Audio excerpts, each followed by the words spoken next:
హైడ్రా ఈ పేరు వింటేనే తెలంగాణ రాజకీయ నాయకుల్లో బడాబాబుల గుండెల్లో రైళ్లు పరిగెత్తుతున్నటువంటి పరిస్థితి.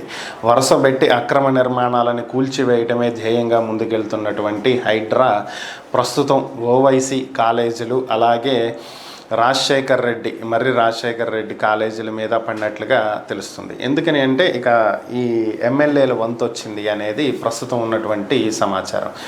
ఈ రాజశేఖర్ రెడ్డి ఎవరు అంటే గతంలో బీఆర్ఎస్ మాజీ ఎమ్మెల్యే మల్లారెడ్డికి అల్లుడు.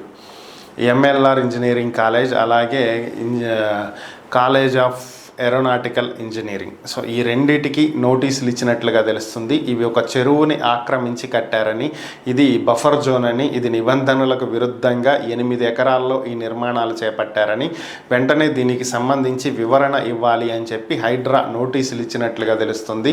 వీటికి సంబంధించి కాలేజీ యాజమాన్యం అంటే మల్లారెడ్డి అల్లుడు స్పందించకపోయినా, సరైనటువంటి ఆధారాలను చూపించకపోయినా ఈ కాలేజీలు కూల్చివేసేటువంటి అవకాశం ఉన్నట్లుగా తెలుస్తుంది. మరి విద్యార్థులను ఎక్కడికి పంపిస్తారనేది చూడాలి. ఒక పక్క హైడ్రా ఇది విద్యార్థులతో కూడుకున్నటువంటి వ్యవహారం కాబట్టి వారి భవిష్యత్తుకి ఇబ్బంది కలగకుండా, వారి క్లాసులు పోకుండా ఉండేదందుకు ఆలోచిస్తున్నాము, అందుకే నోటీసులు ఇస్తున్నాము అని చెప్తుంది. కానీ మరి ఈ నోటీసుల తర్వాత చర్యలు ఏంటి? ఈ అకాడమిక్ ఇయర్ వరకు ఆగుతారా లేదంటే కూలగొడతారా అనేది తెలియాల్సినటువంటి అంశం. మరి ఓవరాల్గా ఏం జరగబోతుంది ఏంటి అనేది అయితే అందరూ ఆసక్తిగా ఎదురు చూస్తున్నటువంటి పరిస్థితి. గతంలో రేవంత్ రెడ్డి ప్రతిపక్షంలో ఉన్నటువంటి సమయంలో కూడా మల్లారెడ్డి అక్రమ ఆస్తులంటూ ఆయన చాలా ఆరోపణలు చేసినటువంటి సందర్భాలు అందరికీ గుర్తుండే ఉంటాయి. సో ఇప్పుడు హైడ్రా వారినే టార్గెట్ చేయడంతో రేవంత్ రెడ్డికి ఎవరైతే గతంలో వ్యతిరేకంగా పనిచేశారో, ఆయన్ని ఎదిరించి ఎవరు మాట్లాడారో, ఆయన ప్రతిపక్ష నేతగా ఉన్నప్పుడు